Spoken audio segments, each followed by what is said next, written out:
Boa tarde a todos. Nós vamos dar início à segunda mesa do nosso seminário, O Brasil no Mundo, Deveres e Responsabilidades. Essa segunda mesa, que tem como pauta inteligência política de Estado, assuntos estratégicos e interesse nacional. Só para conhecimento do plenário, em 2013, a Comissão de Relações Exteriores e Defesa Nacional da Câmara dos Deputados conseguiu regulamentar a criação de uma comissão mista de controle de atividades de inteligência após 11 anos de tentativas frustradas. A regulamentação atribuiu a essa comissão mista poderes para atuar de forma objetiva como órgão de controle externo das atividades de inteligência. A regulamentação conferiu também ao Congresso os poderes necessários para contribuir para o fortalecimento do sistema brasileiro de inteligência e para que o país pudesse contar com uma inteligência voltada aos interesses do Estado brasileiro. Mas que interesses são esses? Que inteligência deve ter um país como o Brasil e por quê? Esse é o item de provocação dessa nossa segunda mesa, e para que ela tenha início, eu queria aqui chamar e agradecer aos senhores representantes do corpo diplomático estrangeiros aqui presentes, os representantes do Ministério da Defesa, das Forças Armadas, do Ministério das Relações Exteriores e demais autoridades dos três poderes da República, colegas parlamentares, profissionais da imprensa, senhoras e senhores. Em nome da Comissão de Relações Exteriores e Defesa Nacional, saúdo a todos que aqui vieram para prestigiar esse momento especial, que nos convida à reflexão crítica e propositiva sobre a inserção brasileira nas relações internacionais, especificamente sobre a instrumentalidade do sistema brasileiro de inteligência para a consecução do interesse nacional, seus valores, meios e objetivos. Esclareço aos senhores convidados que este evento está sendo gravado para posterior transcrição da taquigrafia e, por isso, solicito que falem sempre ao microfone. Informo ainda que este seminário está sendo transmitido ao vivo pela internet, onde é acompanhado por um público bastante expressivo. Friso, igualmente, que ele está sendo gravado para inserções na grade de programação da TV Câmara. Para compor o nosso segundo painel, a nossa segunda mesa, que tem como temática inteligência, política de Estado, assuntos estratégicos e interesse nacional, convido à mesa os seguintes palestrantes: Joanisval Brito Gonçalves, doutor em Relações Internacionais, especialista em inteligência e consultor legislativo do Senado Federal. Peço a Vossa Senhoria que tome assento à mesa. Convido o general Maynard Marques de Santa Rosa, ex-chefe da Divisão de Contra-Inteligência do Centro de Inteligência do Exército e ex-secretário de Política, Estratégia e Assuntos Internacionais do Ministério da Defesa. Peço ao general que tome também assento aqui ao nosso lado, junto à mesa. Ok. Convido o senhor André Wolozin, ex-analista de Assuntos Estratégicos da Secretaria de Assuntos Estratégicos da Presidência da República, SAI, diplomado em Inteligência Estratégica pela Escola Superior de Guerra. E, por fim, convido o senhor Marcos Reis, advogado, mestre em Economia pela UNB e em Direitos Fundamentais pela Universidade Carlos III de Madrid, especialista em contra-terrorismo e contra-insurgência, combate ao crime organizado transnacional, bem como em governança global e segurança mundial. Composta a mesa de palestrantes, esclareço aos ilustres convidados que cada um disporá de 15 minutos para proferir a sua fala. E ao final das apresentações, franquearemos ao público a apresentação de perguntas por escrito, que, em razão do prazo exíguo, serão selecionadas e respondidas de acordo com o tempo disponível. Passo a palavra ao general Maynard Marques de Santa Rosa, que tem 15 minutos para a sua disposição.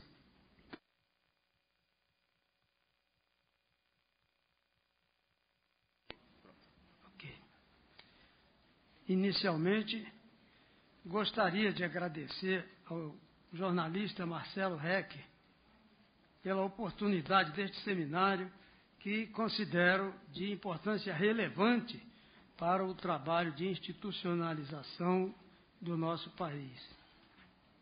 Vou fazer uma abordagem sucinta, atendo-me a uma visão particular do assunto e abordando tópicos específicos, baseado...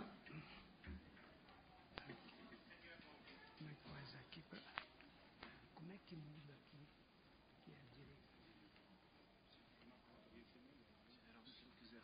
É melhor.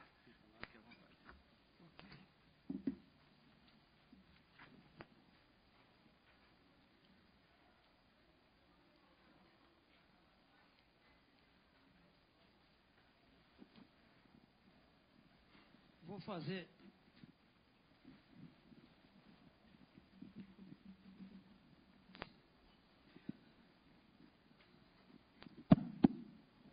Vou fazer uma apresentação sucinta, atendo-me a uma visão particular do assunto e abordando tópicos específicos, baseado na minha vivência funcional e na observação dos fatos.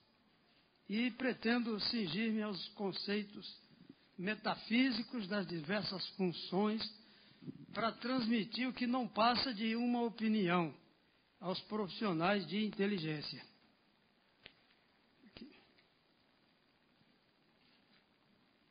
Pode passar. O Brasil ainda não superou o estágio sociológico da adolescência, efeito provável da mestiçagem psicológica que se referem Gilberto Freire e o Dr. Carl Gustav Jung. Os traços característicos da identidade nacional não estão plenamente consolidados. Em acréscimo ao fato de a sociedade brasileira ter tido uma origem fragmentária, onde as comunidades regionais cresceram de forma autônoma, adquirindo mentalidades diferentes. Devido a essas condições, a institucionalização do país, iniciada em 1822, ainda está longe de ser completada. E essa diversidade, não obstante representar criatividade e riqueza cultural, determina uma multiplicidade incomensurável de opiniões que dificulta a formação de consenso e a definição das metas nacionais. Na falta de referenciais próprios, a opinião pública volta-se para o exterior, tornando-se suscetível à influenciação estrangeira, sobretudo a de natureza cultural e ideológica. A criação recente da Comissão Mista de Controle das Atividades de Inteligência pelo Congresso Nacional significa um avanço institucional do país, garantindo legitimidade a essa importante função de Estado. Problemas da inteligência de Estado. A falta de um conceito de segurança nacional que torne explícitas as formas de ameaça ao país dificulta a orientação do esforço de busca de inteligência. Note-se que o conceito de defesa é um conceito incompleto. E até mesmo o conceito de terrorismo ainda não pôde ser aprovado por falta de consenso político. Outro problema de difícil solução para a atividade de inteligência é a inaptidão cultural dos clientes principais ao uso dessa importante ferramenta de auxílio à decisão. Em geral, não sabem o que querem ou não confiam nos órgãos institucionais e deixam de estabelecer as próprias necessidades. relegando-as ao discernimento das corporações funcionais. É por isso que são os órgãos de inteligência que têm de definir os próprios objetivos, despertando a desconfiança dos aspectos fundamentais, é a questão da confiabilidade. A confiança é um ingrediente essencial da atividade de inteligência. Sem ela, fica inviável a tramitação de informações sensíveis, porque ninguém repassa o que sabe para em quem não confia. Contra essa prevenção funcional, não adianta legislação. Infelizmente, a transição ocorrida no final do SNI foi feita de forma precipitada, deixando sequelas que ainda não foram inteiramente superadas. É fato que se leva uma geração para construir a confiança do sistema e 5 minutos para destruí-la. Por isso, sou de opinião que a inteligência como função de Estado deva ser preservada de influência política e sindical.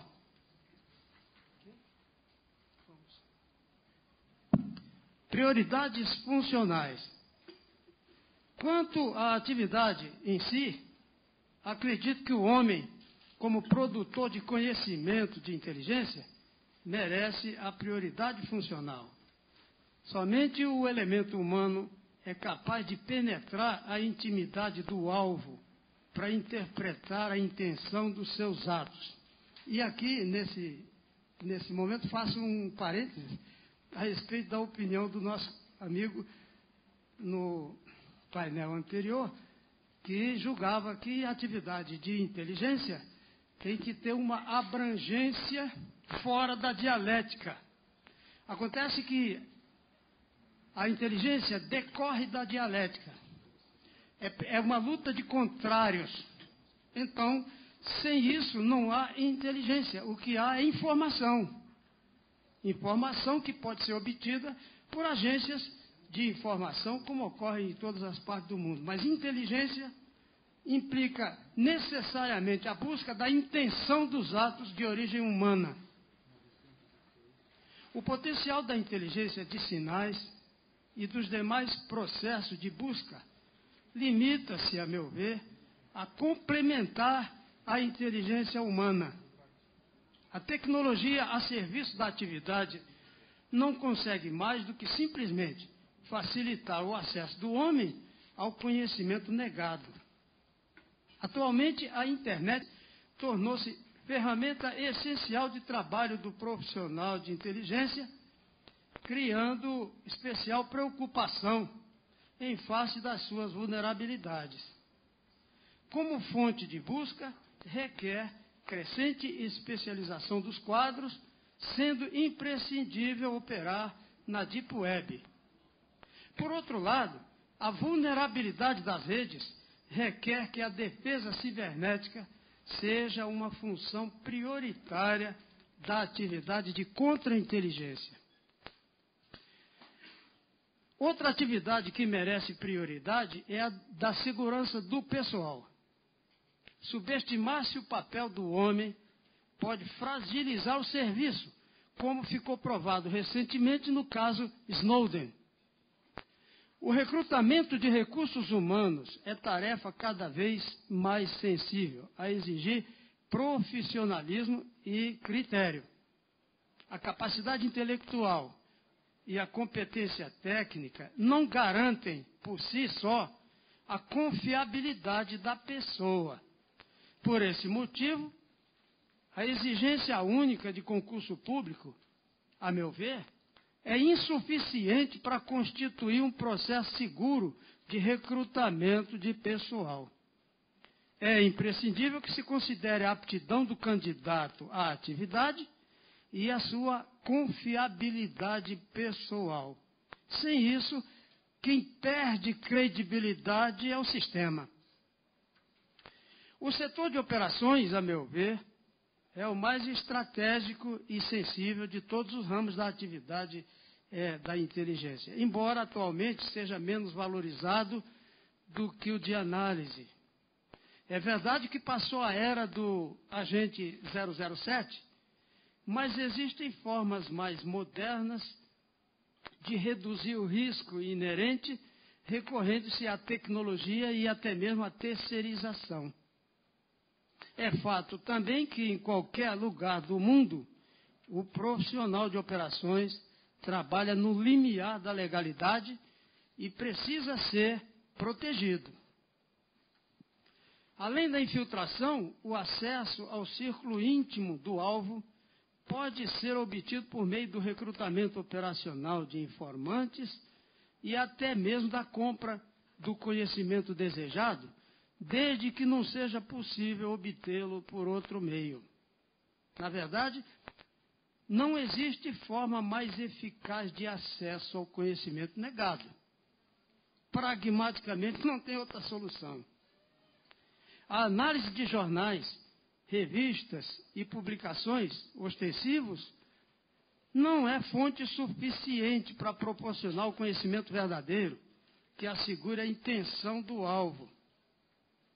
Devido à extrema sensibilidade desse ramo de atividade, a busca de inteligência, sobretudo em âmbito internacional, requer dos agentes uma visão estratégica, grande experiência e absoluta confiabilidade.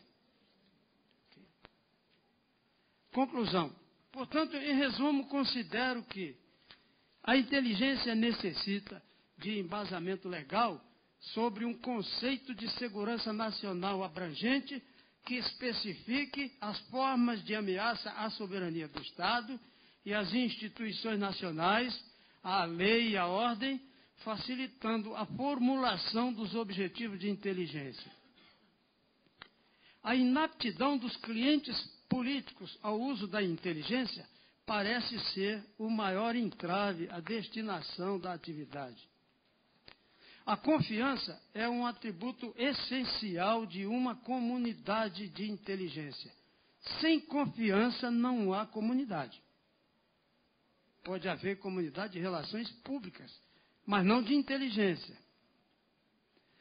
A inteligência humana é a função que merece, no meu modo de ver, a prioridade institucional. A segurança do pessoal e a defesa cibernética são as atividades mais críticas do ramo da contra-inteligência. E, finalmente, o setor de operações merece ser mais valorizado no Brasil. Os níveis de qualificação do seu pessoal devem alcançar o patamar do conhecimento estratégico e do conhecimento técnico, devendo abranger a aptidão para atuar na Deep Web. Muito obrigado.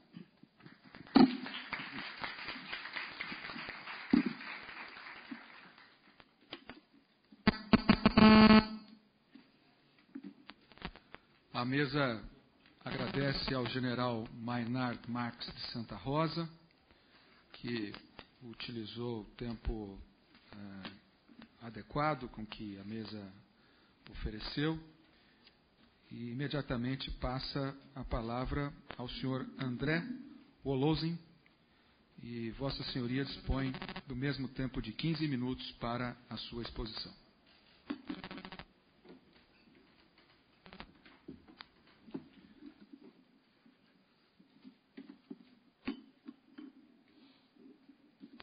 Alô. Em primeiro lugar, eu gostaria de agradecer novamente ao nosso grande amigo Marcelo Reck pela oportunidade que temos hoje de estar discutindo um assunto tão importante com palestrantes tão qualificados, assim como a plateia. Muitas coisas foram já ditas nas palestras pela manhã. Eu inicio minha fala numa frase que eu não me recordo agora quem disse, mas que de ser a inteligência a primeira linha de defesa de uma nação. E isso é apropriado para o nosso debate, em função de que esta primeira linha de defesa de uma nação nada mais é do que os interesses dessa nação. não é novidade para ninguém que o mundo tem sofrido transformações rápidas, abruptas e imprevisíveis. Isso iniciou praticamente com o fim da bipolaridade mundial, a partir da década de 90, somado-se a dois outros fenômenos super importantes, que foi o início do processo de globalização econômica e a massificação das novas tecnologias, em especial as tecnologias online. Mas toda essa problemática, ela trouxe consigo aquilo que o sociólogo Anthony Giddens fala sobre o lado obscuro da contemporaneidade, que para nós na área de inteligência nada mais é do que o surgimento de ameaças híbridas, de difícil previsão, e também fenômenos de difícil acompanhamento pelos órgãos de segurança, órgãos de inteligência governamentais. Poderia citar como exemplo a ciberespionagem, perpetuada por outros países, por agentes não estatais. Poderíamos citar também o cybercrime, entre outros assuntos de grande interesse do Estado brasileiro. Num campo mais amplo, hoje nós temos a questão da perda da biodiversidade, nós temos a questão dos eventos climáticos adversos, e uma série de outros que acarretam outros fenômenos não menos complexos, como, por exemplo, a questão da imigração que está ocorrendo hoje no Brasil e dos refugiados. Seja refugiados de guerra, seja refugiados ambientais, enfim. Então, tudo isso é de interesse do Estado brasileiro. Poderíamos dizer que todos os fenômenos que têm uma probabilidade de influenciar na governabilidade, em maior ou menor grau, é interesse dos órgãos de inteligência. A gente fica pensando, qual seria a inteligência ideal para o país? Isso já foi respondido aqui pela manhã, de forma bastante contundente. Enquanto nós não tivermos um objetivo de Estado claro, tanto a nível interno como a nível externo, nós não podemos responder essa questão. E hoje nós não temos esses objetivos, porque a inteligência no Brasil, a nível interno, o que se desejaria nós como sociedade? Se desejaria que a inteligência, aí não posso fugir da didática dos professores e dos professores,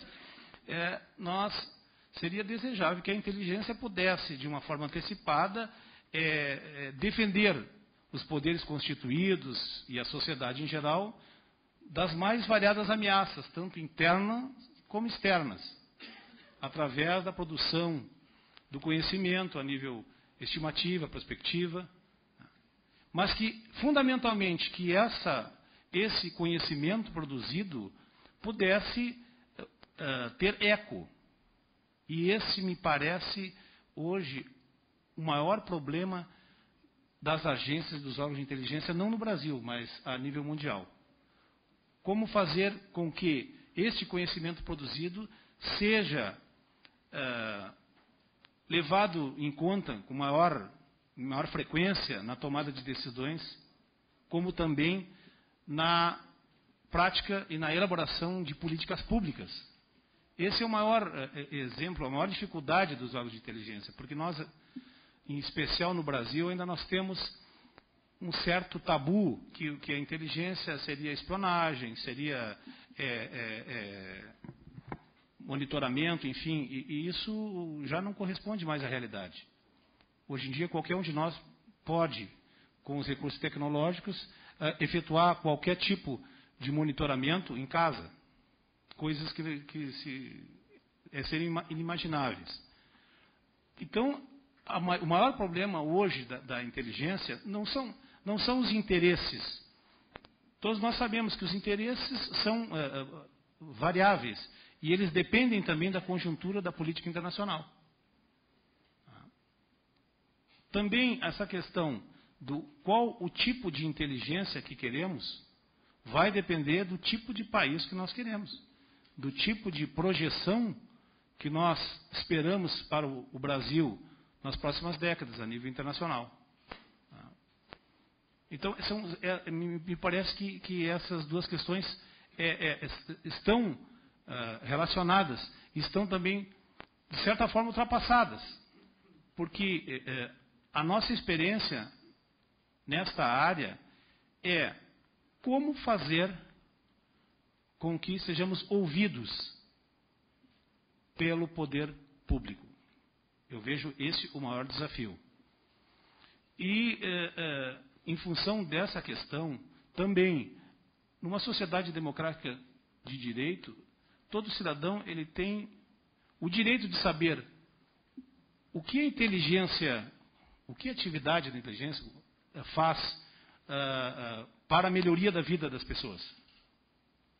Isso também é um tabu que vem há muito tempo do secretismo, que nós escondendo praticamente. Hoje não há mais espaço para o secretismo e para não demonstrar à sociedade o que nós fazemos como inteligência, seja inteligência governamental, seja inteligência estratégica de organizações não governamentais.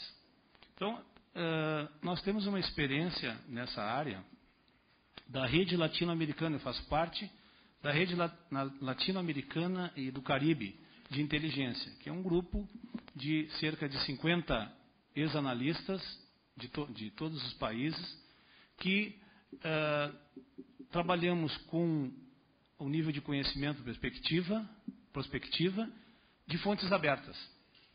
Então, nós temos a dificuldade que nós tivemos para intercambiar alguns dados com o sistema formal de inteligência, nos fez criar um sistema informal de inteligência, em forma de rede, não hierarquizada, onde as informações fluem com maior rapidez, sem os trâmites, sem a questão da classificação sigilosa dos documentos, né, que nós temos.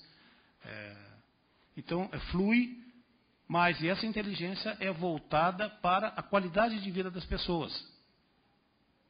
Então, nós apuramos questões de clima com diversos especialistas, enfim. Então, eu vejo que esse é o futuro da inteligência governamental também. Eu fiquei muito feliz, eu vim agora do Equador, e nós fomos citados, o Brasil foi citado como um exemplo extremamente positivo, como o primeiro país da América Latina a ter um controle da atividade de inteligência. Né? Fomos citados e também onde o primeiro país que abriu seus quadros para praticamente toda a sociedade através do concurso público, né? Que muitas pessoas ainda são reticentes a essa questão, mas a inteligência ela não pode ficar apenas restrita a um grupo de pessoas, ou a inteligência militar, que é outro tipo de inteligência, ou a inteligência policial. Ela tem que ser abrangente, nós temos que aproveitar o conhecimento das pessoas, dos jovens que estão nas faculdades, enfim, para que possam contribuir com o país. Nós não podemos manipular, vamos dizer assim, a inteligência e também não podemos subutilizá-la. O que me parece que hoje, com a dificuldade e com a inexistência de um plano nacional mais claro, em termos internos e externos, nós podemos estar subutilizando todo esse sistema que todo esse sistema que está aí à disposição, disponível para o desenvolvimento e o progresso da nação. A inteligência hoje é imprescindível. E eu vejo a importância desse debate, dessa discussão, porque saiu de uma certa forma, quando eu trabalhava participava como ex-analista da hoje a BIM, nós tínhamos essa preocupação, isso há 15 anos atrás, de sair desse pragmatismo para um campo de mais eficácia da atividade. Então, eu vejo essa questão como fundamental. Não tanto quais são os interesses, nós sabemos, não tanto que tipo de inteligência nós queremos. Isso é uma questão, hoje, no Brasil, impossível de ser respondida, porque nós não temos estratégia, não temos objetivos claros. E isso dificulta enormemente tanto os profissionais da atividade, que são subutilizados, como também a parte da credibilidade das agências e dos órgãos de inteligência, que às vezes levam a culpa por algo que não é sua tarefa constitucional. Porque hoje nós temos praticamente uma globalização da inteligência. A inteligência ela é utilizada como algo que vai salvar a humanidade. Então nós não temos políticas públicas, não temos uma série de atividades complementares que poderiam auxiliar, mas nós temos a inteligência e temos a ideia de que através da informação, através dos dados, através do conhecimento, nós vamos modificar o status quo que hoje existe no Brasil. E isso é uma contradição tremenda para todos nós. Enquanto nós não definirmos claramente o que o Brasil quer, o que nós queremos, onde nós queremos ir, nós, como órgão de inteligência, como disse, governamental ou mesmo organização não governamental, nós vamos estar à mercê, como disse os palestrantes anteriores, de incêndios. Nós vamos estar sempre à mercê de incêndios. Vamos estar trabalhando sempre nas questões pontuais, deixando de lado outros conhecimentos que poderiam elevar o Brasil a uma condição muito melhor do que hoje nós nos encontramos. Então, finalizando a minha fala, obrigado, Marcelo, por essa oportunidade. Muito obrigado, senhores e senhoras.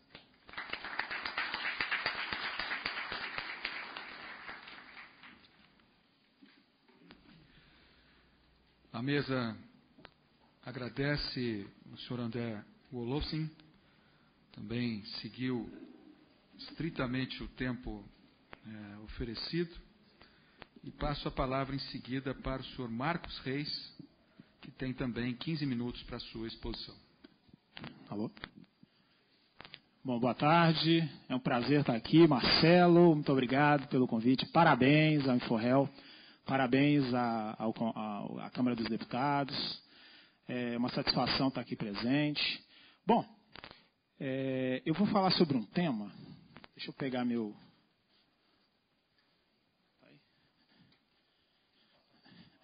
Eu sou agoniado, viu, gente? Eu não consigo ficar sentado. Deixa eu...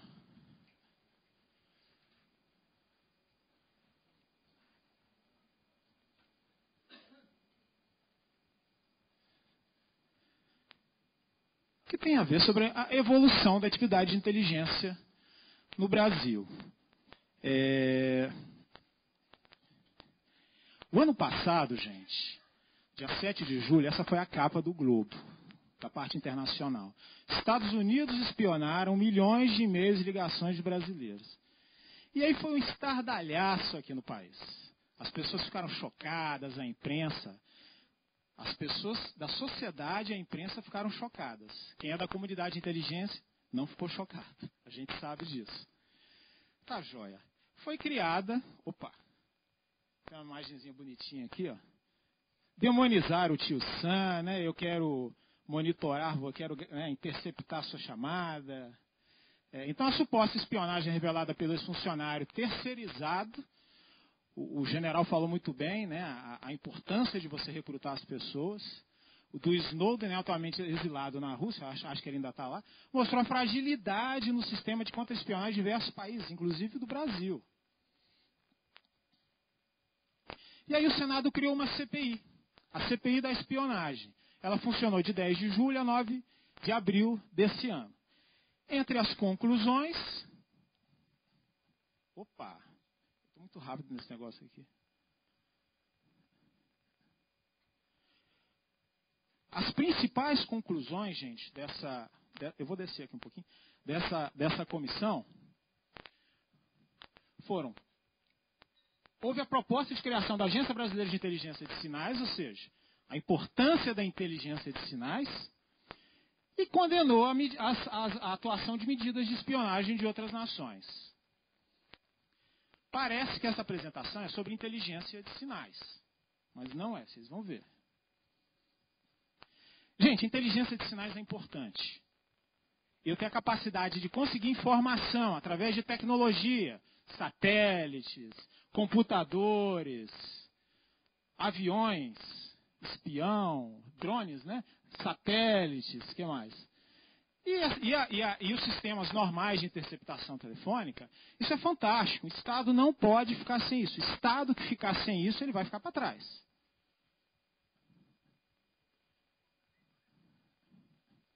Mas será que é só a inteligência de sinais o futuro da inteligência brasileira? Eu digo que não, e aí eu concordo com o general. E a gente concorda bastante. Mais ou menos, então, né, inteligência de sinais. Ela é super importante, um país não pode ficar sem ela. Mas isso aqui que é importante, gente. Isso é muito importante. É inteligência humana, ou MINT, como alguns falam. A inteligência humana, essa capacidade de você conseguir um dado, de você buscar esse dado através das relações interpessoais. E essa inteligência, gente, ela é tão importante e tão fundamental que ela pode ser realizada não só por profissionais de uma agência brasileira de inteligência ou pela Polícia Federal. Ela pode ser realizada até por um servidor público. Eu vou mostrar por quê. Um diplomata. Eu sou da teoria que a inteligência ela tem que ser, eu não digo popularizada, mas ela tem que ser expandida como conhecimento dos agentes de Estado. A inteligência não é para ser guardada mais, isso acabou. A inteligência ela tem que servir para o Estado melhorar, para o governo se posicionar melhor, para o governo decidir melhor.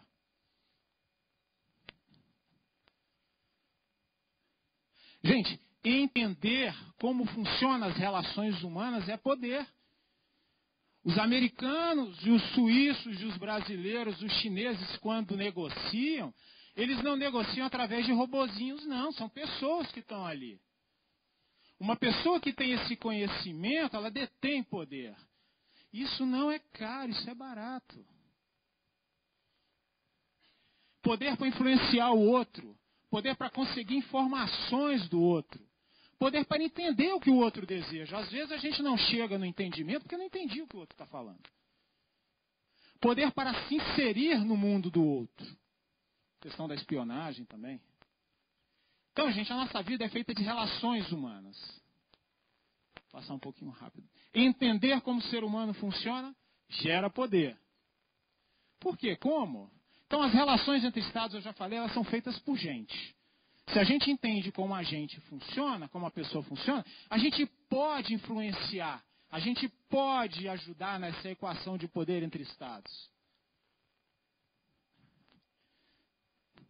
A gente vendo dois líderes aí, né, as duas maiores potências do mundo, conversando, a gente pode compreender o comportamento, gente. A questão do... Por que o braço do Obama está assim? Questão do sorriso. Imagina um diplomata entendendo por que a cara da Dilma está assim, da nossa presidente. Esse é o Juntai, né? O ex-presidente da China. Olha a cara do patriota. Está feliz. Ou seja, quando eu começo a interpretar... Gente, imagina um servidor público interpretando esses sinais. Isso é poder. Isso é poder. Esse é o presidente da Ucrânia, né, com o Putin. Como é que é? Poroshenko, né? Poroshenko. Gente, olha só a cara do Putin. Que interessante. Ele está feliz, ele está demonstrando o poder. Um pouco mais receoso da Ucrânia.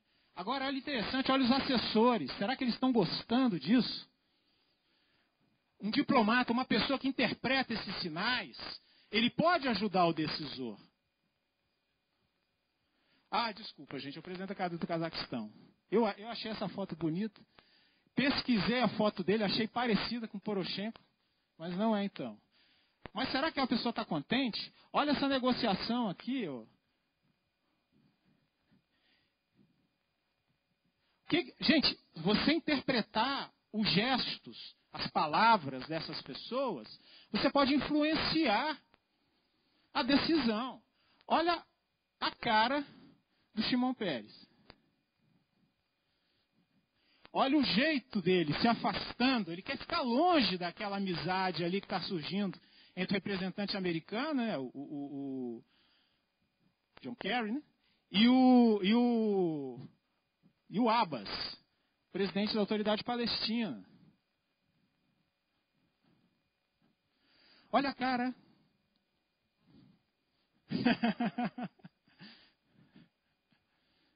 Obama cumprimentando, a questão da posição das mãos, o que significa. Você pode ver que o Obama nunca deixa a mão do outro por cima da dele. Gente, isso tudo tem uma função que se pode interpretar. Significa demonstrar poder. Isso aqui, gente, foi na época da morte do Bin Laden. Você entender que nesse gabinete de crise aqui, ó, quem está preocupado realmente? Esse aqui está tranquilo, esses estão tensos, mas quem estão preocupados? Esses três aqui que estão preocupados com a operação. Gente, isso tudo é ciência, tá? Isso não é bruxaria, não. Isso é análise comportamental. Isso é uma interface da psicologia com a inteligência. Isso existem livros, técnicas, estudos. Isso é ciência. Para você chegar numa reunião dessas, uma reunião entre estados, e você saber quem manda na mesa, por causa da posição.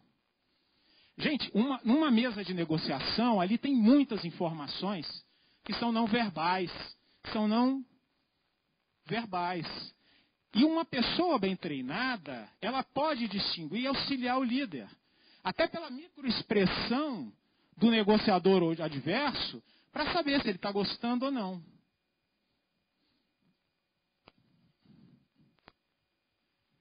Então, entender quem tem o poder em uma negociação, entender sinais de negação e afirmação, auxiliar o decisor a ser mais eficiente em uma negociação. O Brasil, além dos diplomatas, existem vários negociadores do Poder Executivo que participam de congressos e de negociações internacionais. A OMC, uma delas. Criar empatia para obter informação. A ciência hoje, a gente já sabe, existem técnicas para você criar empatia. Até o jeito de você sorrir, de olhar, de cumprimentar outra pessoa. Quando você cria empatia, você abre um canal de facilitação para outra pessoa. A mensagem flui melhor.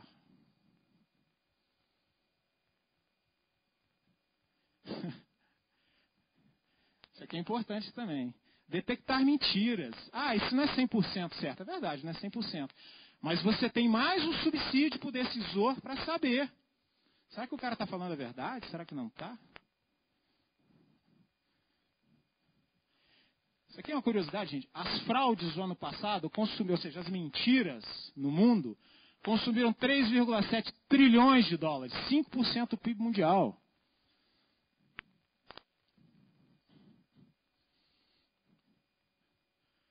Orientar também os nossos líderes a se comunicarem sem colocar em risco a segurança nacional.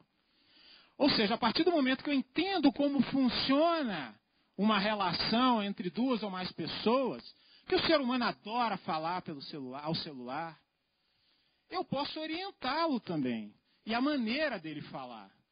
Isso, gente, é função, é papel da inteligência. É você ajudar o líder a se proteger, a dar informação a ele para que ele se proteja. Nas redes sociais, né? Persuadir, outra função importantíssima da inteligência humana. A persuasão. Influenciar o comportamento da parte adversa. Existem técnicas também para isso. Se alguém tem algum psicólogo aqui, ele sabe. Você tem que criar rapport, etc. Existem diversas técnicas para você persuadir uma pessoa.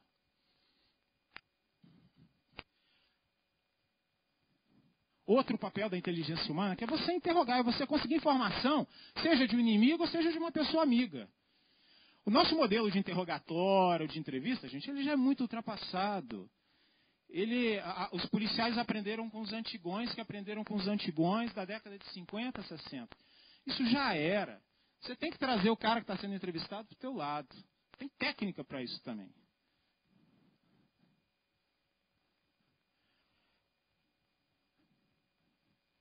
Ajudar o decisor a entender o que a parte adversa realmente deseja. Porque às vezes o verbal é uma coisa e o não verbal é outra. Será que está congruente o que aquela pessoa fala e o que ela está mostrando? Gente, só 7% da nossa comunicação é verbal, viu? Isso tem estudos. Alberto Mehrabian. 7%. É muito pouco. Eu só escutar outra pessoa é muito pouco. Então, numa negociação ou numa atividade de inteligência, você só escutar, isso é muito pouco. Você tem que ler os sinais não verbais da outra pessoa.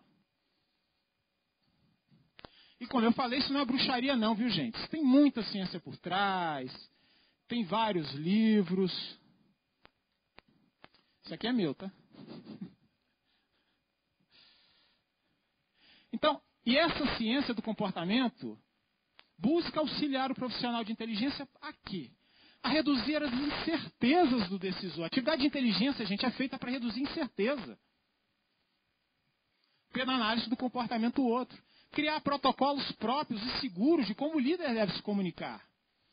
Ele deve entender como o líder funciona, o comportamento, e criar um padrão para ele se proteger. Influenciar os outros, por que não? Facilitar a comunicação. Conseguir o dado negado a partir da exploração da subjetividade privatizada do outro. É você persuadir o outro de forma forte mesmo. Você tem técnicas para isso também. Então, qual o futuro da atividade de inteligência no Brasil? Está no profissional de inteligência. Está no ser humano. É importante satélite? É. É importante essa tecnologia toda? É. Até lembrei agora, é importante que uma agência brasileira de inteligência e as inteligências específicas que tem o poder de monitorar ligações telefônicas, é importante. Acho que a ABIN é a única agência no mundo que eu conheço, pelo menos, que não tem esse poder legal. É importante? É. Mas o profissional de inteligência ele tem que ser valorizado, ele tem que ser treinado e a gente tem que dar mais poder a ele e confiar nele.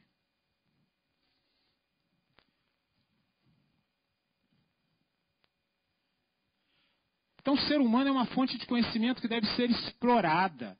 Eu entender como o outro funciona, eu ganho poder. Eu tenho poder. Isso vai se transformar numa vantagem incrível para o meu governo e para o meu Estado. A inteligência tem que se especializar nisso. As inteligências aí das grandes potências já sabem disso. Se você olhar uma entrevista, uma análise de entrevista americana e olhar uma brasileira, por exemplo, vocês vão ver que é totalmente diferente.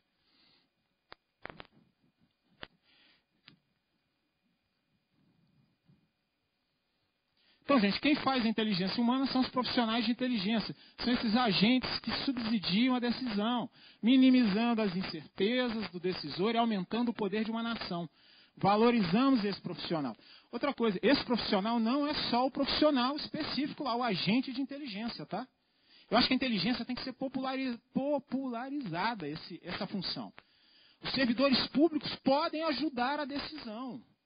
Eles podem influenciar o outro, eles podem ter essa visão. Eles têm o panorama comportamental, verbal, não verbal, da pessoa.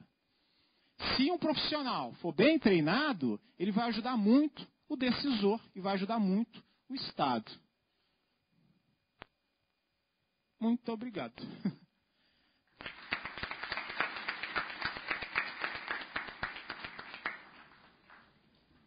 A mesa agradece ao senhor Marcos Reis, e a exemplo dos 2 outros palestrantes anteriores, observou cronometricamente o nosso tempo. Né?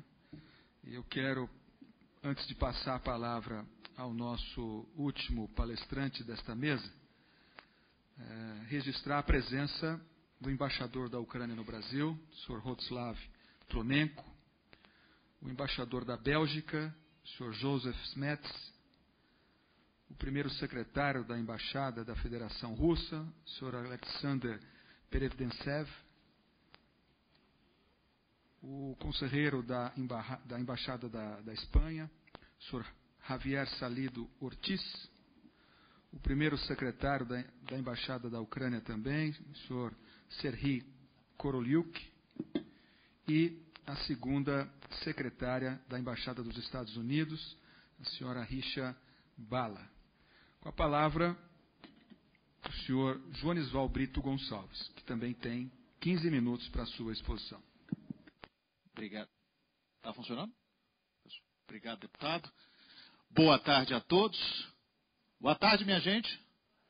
Depois da palestra do Marcos é muito difícil a gente dormir. E eu estava aqui um pouco preocupado, porque depois do que a gente escuta o Marcos falando, você tem que ficar aqui parado, duro, quieto, sem mexer nem os olhos. Mas vamos tentar fazer alguma coisa. Bom, antes de nada, queria cumprimentar a Câmara dos Deputados, deputado Duarte Nogueira, os organizadores desse evento e, particularmente, o Marcelo Red. É sempre bom lembrar que esse evento se dá em comemoração também aos 10 anos do InfoRel. E aqueles que são meus alunos, e eu estou vendo muitos alunos meus aqui também, aqueles que são meus alunos sabem que eu sempre cito o InfoRel como uma referência para quem tem interesse em relações internacionais, defesa e inteligência. Então é uma oportunidade significativa, está aqui, é muito bom. Além de poder encontrar os velhos amigos, Futile, Guinta, Salvador, Antônio Jorge ali no canto, né?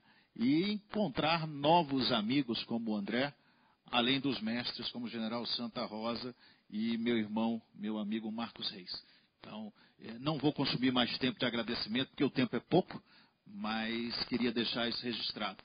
Nesses 15 minutos que me foram oferecidos para falar um pouco sobre inteligência, a proposta era tratar de perspectivas para a área de inteligência. E aí, nesse sentido, depois de mais de 15 anos acompanhando a atividade de inteligência, estudando a atividade de inteligência, o que a gente pode concluir da situação do país hoje, deputado Duarte Nogueira, é que a nossa inteligência está completamente abandonada. No Brasil, não há uma preocupação significativa das autoridades brasileiras e até da sociedade em geral com esse segmento que é tremendamente importante. Há pouca atenção dada à área de inteligência. Isso se deve, muitas vezes, por falta de conhecimento. As pessoas não conhecem, não sabem o que é atividade, não conhecem a importância da atividade.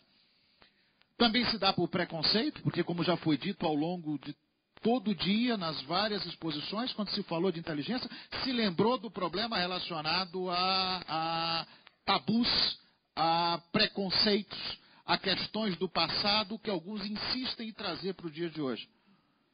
E isso é complicado. Então, falta de conhecimento, preconceito e, em alguns casos, a gente tem que admitir má fé com relação à própria atividade de inteligência e aos profissionais dessa área.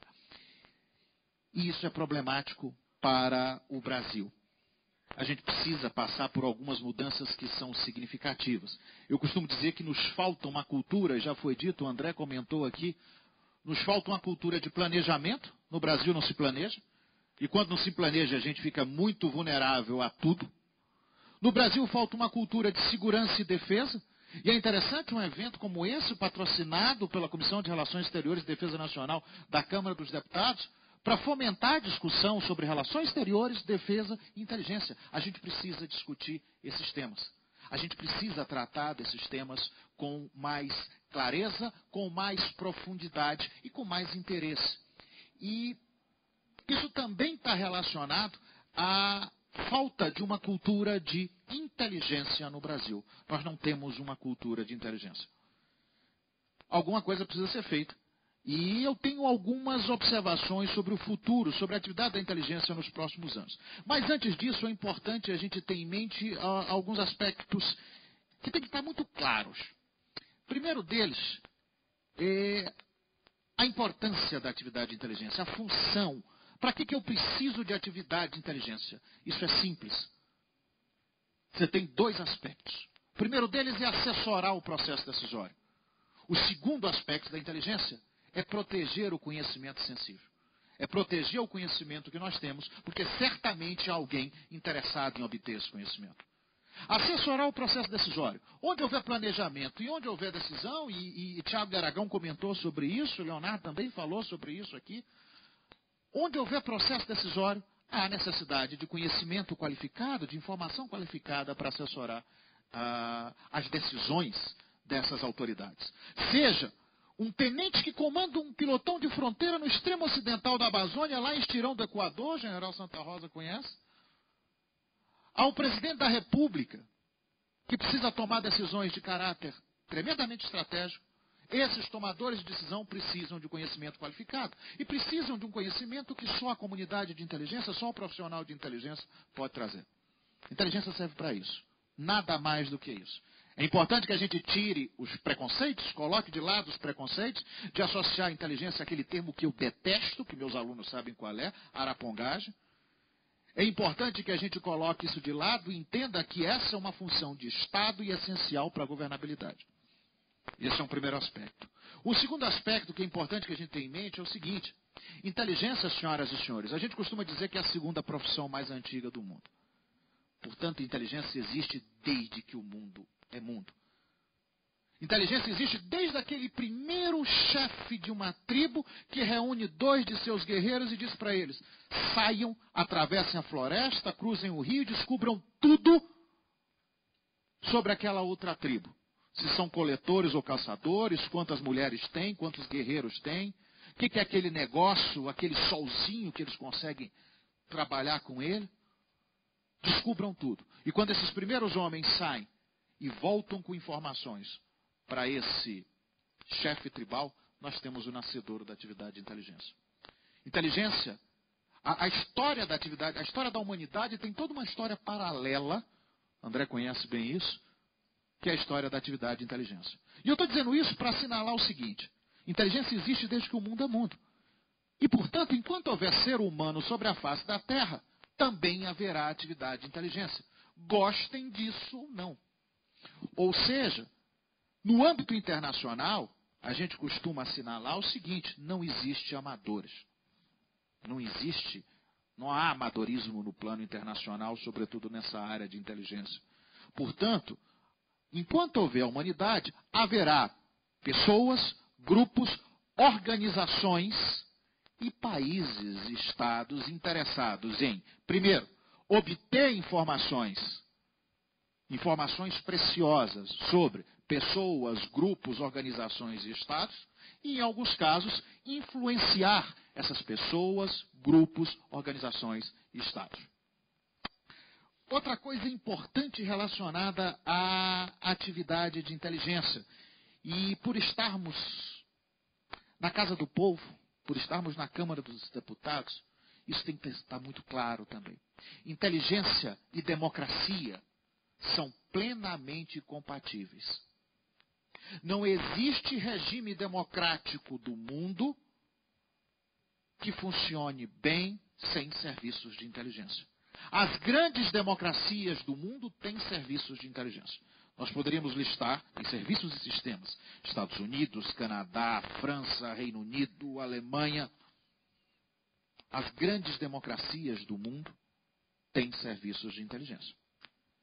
É claro que regimes autoritários também têm serviços de inteligência.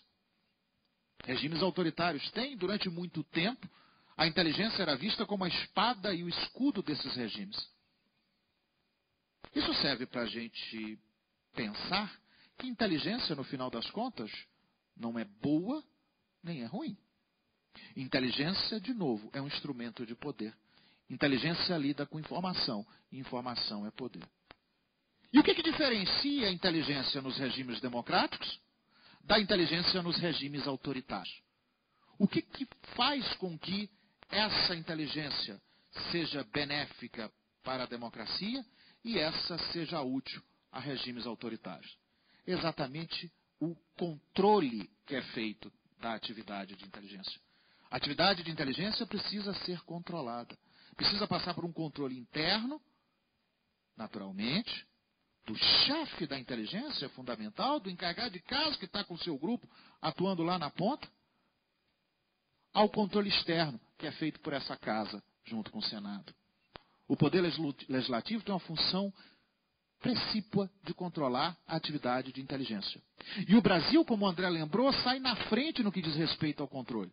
Controle da atividade de inteligência é algo muito recente, surge nos Estados Unidos na década de 70.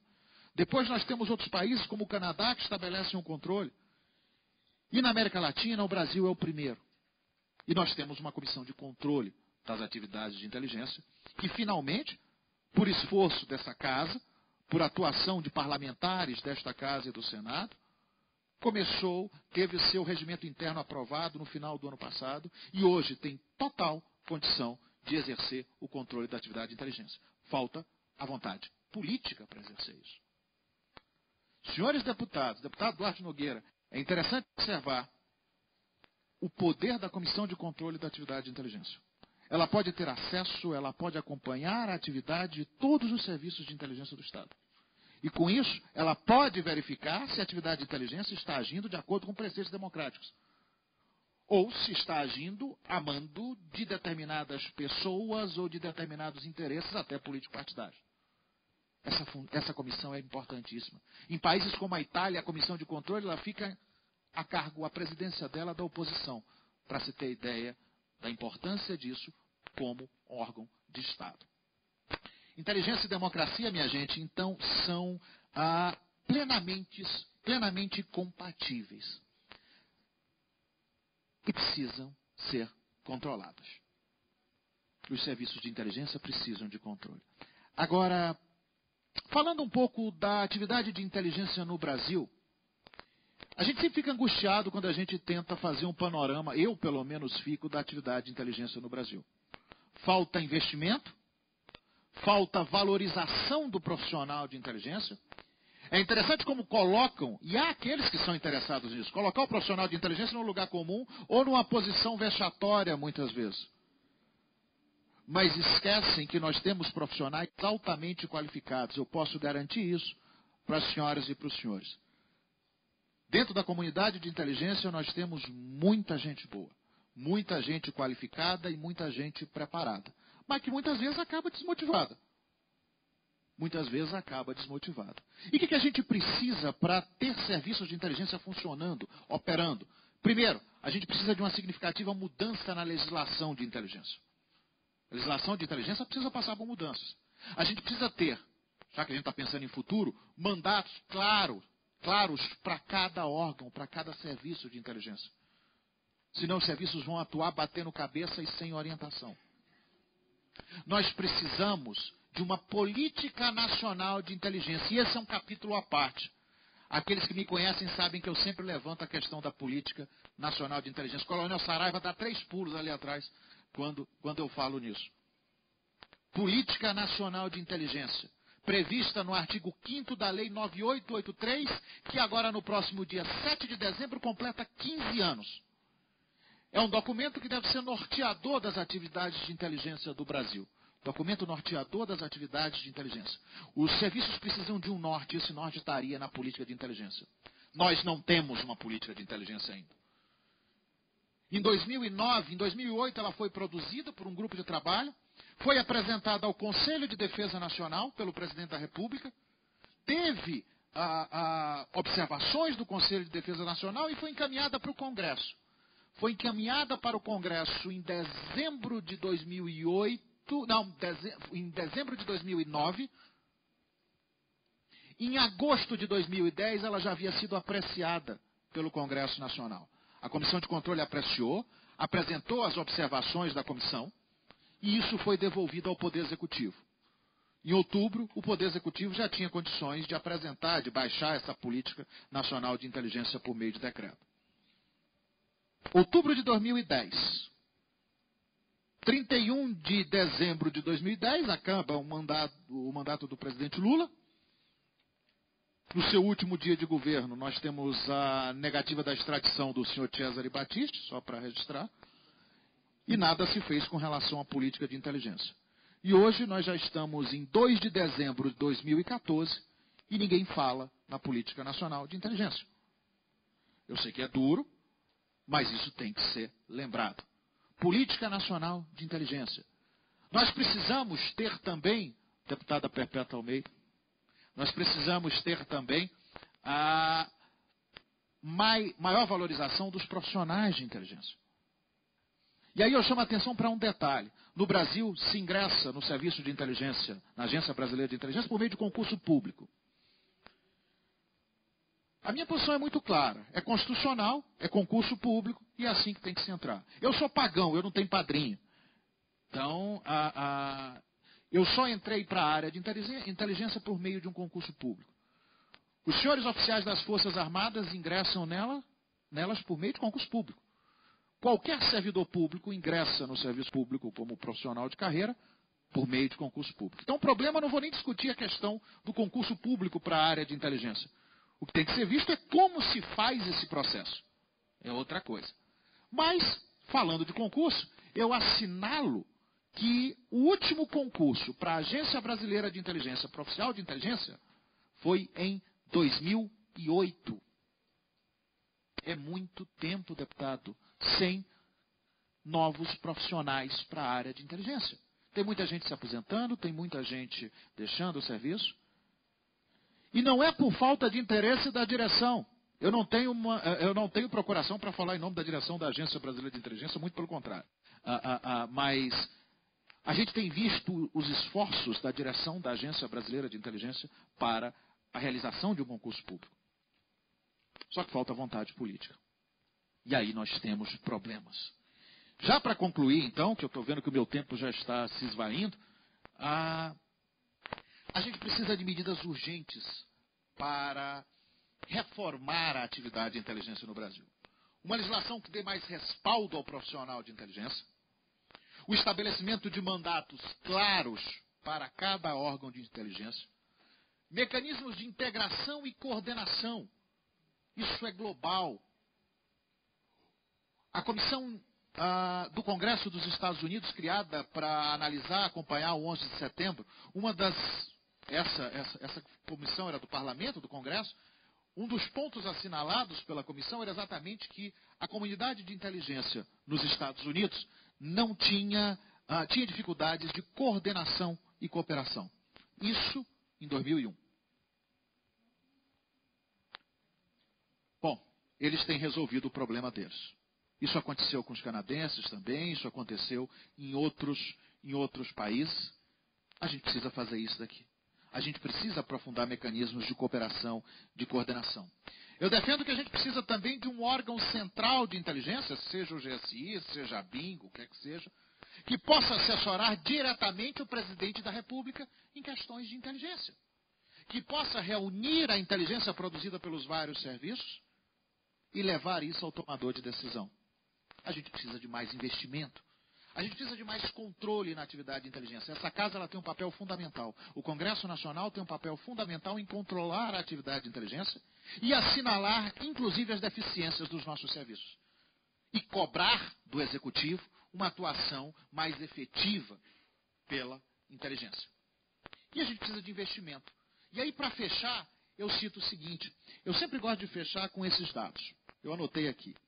Em 2009, deputado Duarte Nogueira, o orçamento da ABIN foi de alguma coisa em torno de 350 milhões de reais, dos quais 40 milhões foram destinados à atividade de inteligência propriamente dita.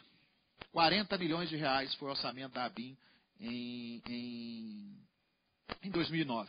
O da CIA, se não me engano, o da Comunidade de Inteligência nos Estados Unidos está em torno de 70 bilhões de dólares nessa época. Mas a gente não vai querer comparar. Né? Muito bem, 40 bilhões de reais. O que me marcou muito na época foi o vazamento das primeiras provas do Enem. Teve um grande vazamento das provas do Enem e as notícias eram sobre o prejuízo causado, o prejuízo inicial pelo vazamento das primeiras provas, que era nada mais, nada menos de 40 milhões de reais. Só de prejuízo. Com isso, a gente pode ter uma ideia de que, ao investirmos em inteligência, ao valorizarmos essa atividade, nós podemos mitigar muitos problemas. Nós podemos nos antecipar a situações que podem ser tremendamente danosas para o país, e nós podemos encontrar oportunidades para o país também, porque a inteligência serve para isso.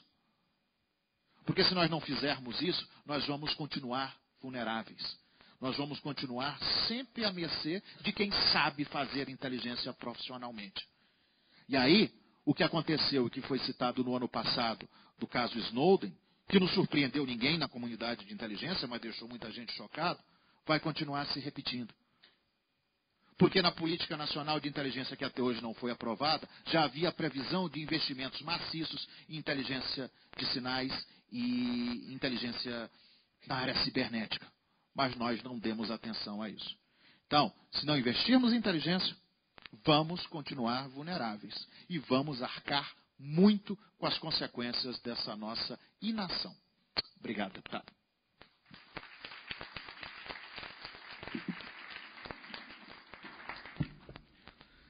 A mesa agradece o doutor Joanisval Brito Gonçalves, consultor legislativo do Senado Federal. Registra a presença dos nobres deputados Nelson Marquesan e Mendes Tame, e da nossa querida deputada Perpétua Almeida, que é a mediadora da próxima mesa. Nós não recebemos aqui, conforme anunciado ao plenário, as perguntas por escrito, nem na mesa, nem na secretaria. E eu, portanto, vou me permitir, antes de encerrar esta mesa, tomar a liberdade de fazer aqui algumas indagações a esses especiais palestrantes, né, que nos brindaram com o seu conhecimento, com as suas falas na tarde de hoje.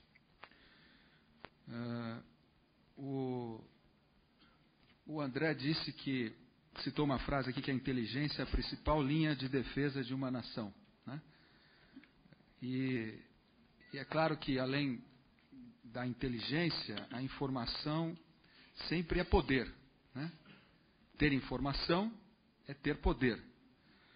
E, considerando os objetivos e a competência do sistema de inteligência brasileira, aqui, de uma certa maneira, bastante anunciados, alguns questionamentos nós poderíamos realizar com relação ao seu grau de qualificação e a eficácia também à luz dos fatos ocorridos em anos recentes, que têm impactos expressivos sobre o nosso sistema político e a economia do nosso país. Eu vou citar 4 deles mais recentes. Primeiro, o total desconhecimento alegado por altos dignatários do país de esquemas de corrupção que fragilizaram o sistema democrático brasileiro e que também trazem impactos negativos de grande monta sobre o sistema econômico. Não preciso nem aqui exemplificar quais são. O também total desconhecimento alegado com relação ao tráfico de influência dentro da própria estrutura da Presidência da República, inclusive ligado à indicação de alguns dirigentes às agências reguladoras. Outro caso também que ficou bastante famoso. O outro foi a falha da inteligência brasileira, se é que ela pudesse prever ou contrapor as revelações, já citadas aqui também, do Edward Snowden a respeito das atividades de espionagem dos Estados Unidos em relação ao Brasil e a outros países também. E, por fim, a aparente falta de monitoramento dos nossos órgãos de inteligência dos encontros ocorridos entre o ministro do Poder Popular para as Comunas e Movimentos Sociais da Venezuela, o senhor Elias Jaua, e representantes do MST nos estados de São Paulo e no Paraná, com o objetivo explicitado de ajudar na construção de uma sociedade socialista no Brasil. O próprio ministro das Relações Exteriores esteve aqui 2 semanas atrás, nesta comissão, prestando esclarecimentos em função desse fato ocorrido. O Norberto Bobbio dizia que as novas formas de colonização do terceiro milênio vão se dar entre as nações que têm o conhecimento e aquelas que não têm o conhecimento. Ou seja, aquelas que têm a inteligência e que sabem trabalhar essas informações para a sua defesa, a sua prosperidade e a manutenção permanente da sua democracia. Então, eu queria indagar, e se possível telegraficamente aos membros da nossa mesa, para não alongarmos, qual é a opinião de cada um dos senhores em relação a esses temas que eu trago aqui nesse instante.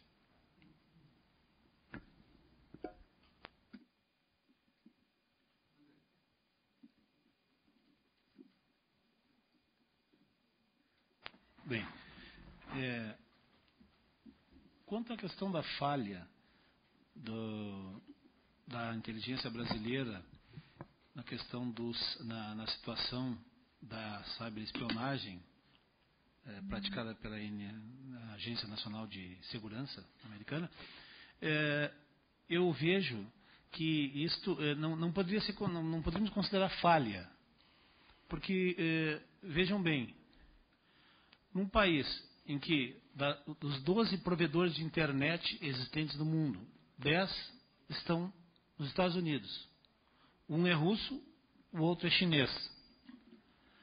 Então, toda a armazenagem, hoje em dia a gente tem a ideia de que alguém tem que vir aqui para espionar. Isso já é ultrapassado. Nós podemos monitorar qualquer país, qualquer situação, em qualquer local que nos encontramos no mundo. Não há necessidade de deslocar, de ter espionagem no Brasil. Não, negativo. A espionagem, o monitoramento, na realidade, é feito diretamente dos provedores. Uma coisa que a própria lei, o Marco Civil da Internet, não conseguiu debelar. Porque ele foi aprovado, mas a principal exigência que o país poderia determinar, que é uma instalação física para armazenagem de dados em território nacional, não foi seguido. Portanto, os outros países estrangeiros não têm uma obrigação de seguir a nossa legislação e de atender, inclusive, os nossos pedidos. Tá? Então, eu não vejo isso como uma falha da inteligência, mas uma deficiência em razão da falta de preparo tecnológico, fundamentalmente. Tá? Nós não temos hoje uma capacidade tecnológica para acompanharmos questões da web. Essa é a primeira pergunta. Quanto às outras perguntas da questão do tráfico de influências, a inteligência ela tem uma contradição, porque nós preparamos informações, nós construímos inteligência, fizemos inteligência, mas muitas vezes ela não vamos dizer assim, considerada na tomada de decisões. Um dos exemplos foi que o TCU, se não me engano, já havia apontado algumas deficiências e algumas falhas em empresas que iriam participar da licitação da Petrobras. Isso 6 meses antes de haver esses contratos, da Petrobras ter fechado esses contratos. Então, não seria uma falha da inteligência, mas nós fizemos o documento, nós criamos o conhecimento, estimamos o que poderá acontecer, mas isso é o processo decisório nacional, depende da vontade do demandante. Então não adianta nós termos um trabalho prospectivo maravilhoso, a decisão em utilizá-lo ou não é da autoridade. Por isso que eu não acredito na falha do sistema em si, mas de uma forma de decisão diferente daquilo que estava, vamos dizer assim, previsto, aquilo que estava estimado para essas situações. Não sei se foi esclarecedor, deputado. Obrigado, André. Passo a palavra ao general Mainardi.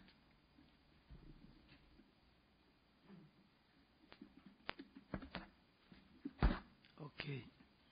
Bem, eu concordo inteiramente com a opinião do nosso conferencista. Entendo que a vulnerabilidade estratégica decorre da ignorância, entre aspas, tecnológica que nós vivenciamos. A falta de prioridade nos campos da ciência e tecnologia e de educação gera, logicamente, vulnerabilidades que não serão os órgãos de inteligência, nem nenhum órgão de Estado que vai compensar. Certo? Voltando aos demais fatores, a questão não é de inteligência, a questão é política. Claro que os clientes da inteligência tinham conhecimento das irregularidades da Petrobras, assim como tinham conhecimento das demais que foram citadas. Só que é uma prerrogativa da autoridade valorizar ou não a informação. Então, pode receber a informação de inteligência e simplesmente ignorar. Se ignorou o próprio TCU, quanto mais uma informação técnica de inteligência.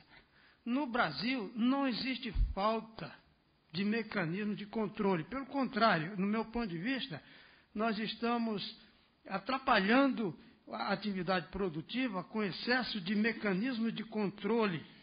Nós temos as atividades dos tribunais de conta e que são intrusivas, inclusive, do Tribunal de Contas da União e dos Tribunais de Contas dos Estados. E temos o papel do Ministério Público, que não há nenhum país do mundo que tenha tanta elasticidade de atribuição no Ministério Público quanto tem o Brasil. No entanto, não existe o controle. O problema é cultural e político. O problema não é de inteligência nem é técnico.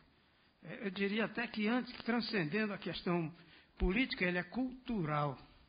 O povo precisa amadurecer para rejeitar a corrupção, seja de onde vier, né, para ser mais honesto, para estimular os valores morais e éticos que justificam a existência humana e que fazem, no final das contas, o progresso de tudo que existe. Fora disso, não adianta ter inteligência. Claro, a inteligência vai ajudar muito a identificar os pontos e aí comprovar melhor ou não a omissão de quem deveria ter decidido e não decidiu. Né? Mas aí é outro ponto. Então, eu concordo, em linhas gerais, inteiramente, com o que foi comentado pelo nosso conferencista. Obrigado, general. Marcos Reis. Alô? Bom, obrigado pela oportunidade, deputado. Eu acho que isso está relacionado com um tema que é que no Brasil a gente é pego de surpresa com tudo. Ou seja, a gente tem a mania, a gente já se acostumou a ser pego de surpresa. E tem a ver com o painel anterior. Por que nós somos pegos de surpresa? A gente só apaga incêndio nesse país. A atividade de inteligência, gente, ela não está diferente da atividade de segurança pública, da atividade de defesa. Nós somos reativos. Tem que acontecer alguma coisa para a gente começar a se preocupar com aquilo. A gente não tem uma política de Estado. Eu volto a esse tema. A gente não tem uma política de Estado. Alguém aqui sabe como se delineia, como tem algum decreto, alguma norma, alguma coisa dizendo como vai ser a inteligência, a segurança, a defesa do Brasil em 2025, 2020? Existem esses cenários, talvez as Forças Armadas tenham, entre eles lá, mas existe isso por parte do Poder Executivo lá, do próprio Legislativo. Se a gente não sabe o que a gente quer ser lá na frente, a gente está perdido agora. Então, acho que isso tudo está inserido nesse contexto. Inteligência, segurança, defesa. A gente não tem a mínima ideia de como a gente quer estar lá na frente. Eu acho que a gente é infantil nisso. A palavra é essa, infantil. Eu concordo com o general Santa Rosa. Infantis. Obrigado, Marcos. Doutor Jones Val. Bom, deputado, eu acho que é unânime essa percepção da mesa. E eu vejo que a gente tem 3 aspectos relacionados a esse problema. O primeiro, por que nós somos vítimas disso? Porque aqueles que estão interessados em obter os nossos conhecimentos são muito profissionais. Isso é um fato. Eu me surpreendo muito com alguns discursos, muitas vezes oficiais, dizendo é um absurdo, nós temos que tentar regulamentar a atividade de inteligência no âmbito global ou estabelecer regras para espionagem interna. Isso é no mínimo, ingênuo. Porque, afinal de contas, se a gente pensar na área de inteligência de sinais, a comunidade de inteligência dos Estados Unidos, por exemplo, tem algo em torno de 16 grandes agências. E dessas, a que mais recebe investimentos é exatamente a NSA, que é encarregada de inteligência de sinais. E qual é o investimento que nós fazemos nisso no Brasil? É mínimo. É irrisório perto do que se tem no mundo. E aí, é ingênuo também querer que não façam isso, que não nos espionem ou que não busquem obter informações que são interessantes para países, organizações e grupos. Isso vai continuar acontecendo sempre. Esse é o primeiro aspecto. Agora, a gente precisa ter mecanismos, e aí a gente entra no segundo aspecto, de fazer frente a essas ações desses profissionais externos. Fazer frente a essas ações, e aí a gente precisa do que a gente chama na área de inteligência de contra-inteligência. Investimento em contra-inteligência. O Tiago de Aragão citou hoje de manhã o Rafael Mandarino, que é uma das figuras, uma das pessoas que mais conhecem esse segmento na área de inteligência.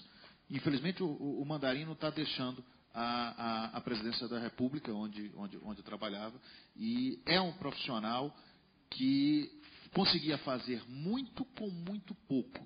Me preocupa como será o futuro agora sem um profissional qualificado como esse nos quadros da presidência da República. A gente precisa investir mais nisso. Quando estourou o caso Snowden, o que me chamou a atenção também é que eu vi o ministro da Defesa falando à imprensa, eu vi o ministro da Justiça, eu vi o senhor ministro das Relações Exteriores, eu vi o senhor ministro das Comunicações falando sobre o caso Snowden, mas em nenhum momento eu vi o chefe da pasta de inteligência falando disso. E o chefe do Ministério, o Gabinete de Segurança Institucional, que tem entre as suas funções a atuar na política de segurança da informação. Por último, a terceira perna desse tripé é que nós precisamos, de fato, concordo plenamente com o general, investir numa cultura de inteligência. Nós não temos isso, porque, de novo, não temos uma cultura de planejamento, não temos uma cultura de segurança. E aí, faço minhas palavras do Marcos. Se não mudarmos, se não investirmos nesse segmento, se não buscarmos uma transformação, e isso depende de vontade política, vamos continuar à mercê, não só dos agentes ou dos atores internacionais que atuaram nos últimos anos. Virão outros com muito sangue na boca e muita vontade de obter conhecimentos sensíveis. Se nós queremos ser grandes como país, nós temos que pensar grandes e nós temos que agir como uma grande nação. Muito obrigado. Quero aqui mais uma vez agradecer a todos os nossos palestrantes Agradecer mais uma vez à Fundação Konrad Adenauer, à Comissão de Relações Exteriores e Defesa Nacional, em especial o InfoRel na pessoa do seu diretor, Marcelo Rest, que é nosso dileto colaborador, né, na Comissão de Relações Exteriores e Defesa Nacional. Tem alguém que quer fazer uma pergunta? Pois não.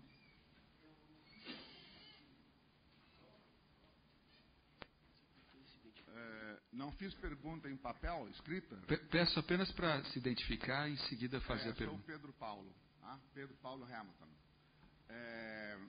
Não fiz pergunta em papel, mas eu tenho aqui uma porção de perguntas e observações verbais. As primeiras duas serão bombásticas e com elas eu farei alguns inimigos dentro dessa sala. Em primeiro lugar, estou plenamente de acordo que uma grande democracia como a brasileira deva ter um sistema de informação, de segurança, de inteligência, o mais sólido, o mais eficaz, o mais eficaz possível e também o mais correto, o mais ético possível, como é o caso da nossa ABIN, certo? Dou os parabéns ao general Maynard pela sua boa condução e tal e coisa. Agora, eu, digamos, não gostei da colocação do senhor deputado do PSDB, presidente desta mesa, que quando falou em esquemas de corrupção aqui no Brasil, que nós temos corrupção no Brasil desde Pedro Álvares Cabral, ele falou nas corrupções, as últimas, a do Mensalão do PT e a Petrobras do PT, mas ele não falou na corrupção do Mensalão do PSDB em Minas Gerais. Bem, a inteligência serve também para prever esquemas de corrupção. Então, os sistemas de inteligência são úteis e são a uma boa democracia, a um bom governo, democrático e pluralista. Mas não é só o PT que é corrupto. Também não é só o PSDB que é corrupto. Por que razão que o Brasil é corrupto? O Brasil é corrupto e é atrasado. Por que o Brasil é corrupto? O Brasil é corrupto porque nós temos, como disse o general Maynard, nos falta cultura. Nos falta um povo educado. Nos falta um povo ciente dos seus direitos, consciente dos seus direitos e deveres. Por que nos falta um povo educado? Porque ao longo de 500 anos, quem manda no Brasil, há 500 anos, nunca teve interesse em educar o povo brasileiro. Por quê? Porque é muito mais fácil comandar, ser príncipe e rei e comandante de uma horda de analfabetos do que de 200 milhões de brasileiros ilustrados. Então, a educação está pela hora da morte. Uma professora primária no Brasil ganha R$1.500, R$1.800. Uma professora primária na Coreia ganha $10 mil por mês. Há 35 anos atrás, andou aqui pelo Brasil um chefe de Estado de governo da Coreia, ficou fascinado com São Paulo, Brasília, Rio, e com o desenvolvimento do Brasil naquela época, 35, 40 anos atrás, e quando ele se despediu de nós, ele disse à alta autoridade brasileira: estou encantado. Queria que em 20, 30 anos a Coreia tivesse um PIB e um desenvolvimento como o do Brasil. Sabe qual foi o resultado? Em 35 anos, a Coreia não só alcançou o Brasil, como ultrapassou o Brasil e hoje tem um PIB que é 5 ou 6 vezes do Brasil. Por quê? Porque a Coreia fez duas coisas que o Brasil, por falta de poder político, falta de vontade político, porque o Brasil é regido, é dominado, é governado por uma elite obscura que não quer abrir as suas joias, mesmo que daqui a 20 anos vai perder os seus dedos, e não é feita no Brasil duas reformas que o governo coreano fez, que foi a reforma agrária e a reforma educacional, que o levaram do patamar zero a muito mais alto. Então, o Brasil é um país atrasado, é também um país com pouco poder, com nenhum poder. O tema da mesa é o negócio da como é que é? Do sigilo da comunidade de informática, tudo bem, da comunidade de coisa.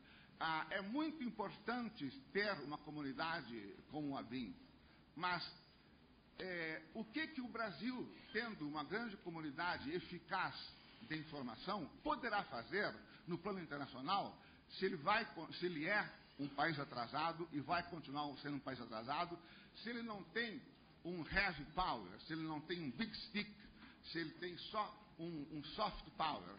Os últimos governos, a posse do primeiro presidente civil, após o regime militar, sucatearam as Forças Armadas, o nosso Exército, a nossa Marinha, a nossa Aeronáutica, cujos ilustres representantes devem estar por aqui, agora estão sucateando o Itamaraty, ou seja, a política externa brasileira. Para concluir, por favor. Para concluir, de nada adianta ter um sistema de informação maravilhoso se o Brasil, por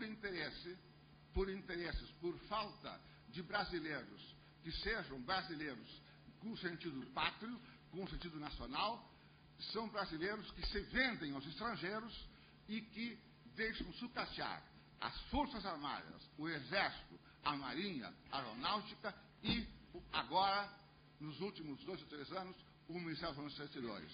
De nada adianta ter grandes experts em inteligência se 3 ou 4 órgãos importantes do Estado brasileiro, as 3 Forças Armadas e o Itamaraty, estão sendo desprezados, sucateados, como se não fizessem parte do Estado Nacional. Obrigado. A mesa agradece os comentários do senhor Pedro Paulo, que não fez perguntas, fez apenas observações sobre o andamento da reunião e de outros temas que ele abordou. A mesa não fulanizou o questionamento. Eu perguntei aqui sobre o total desconhecimento alegado pelos mais altos dignatários do país sobre esquemas de corrupção que fragilizam o sistema democrático brasileiro e trazem também impactos negativos de grande monta sobre o sistema econômico. E não citei partido, não citei casos, não citei absolutamente nada, que vale tanto para agora quanto vale lá para trás.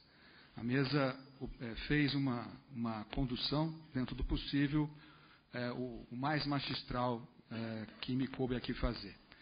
Mais uma vez agradeço, então, portanto, o nosso diretor do InfoReal, o Marcelo.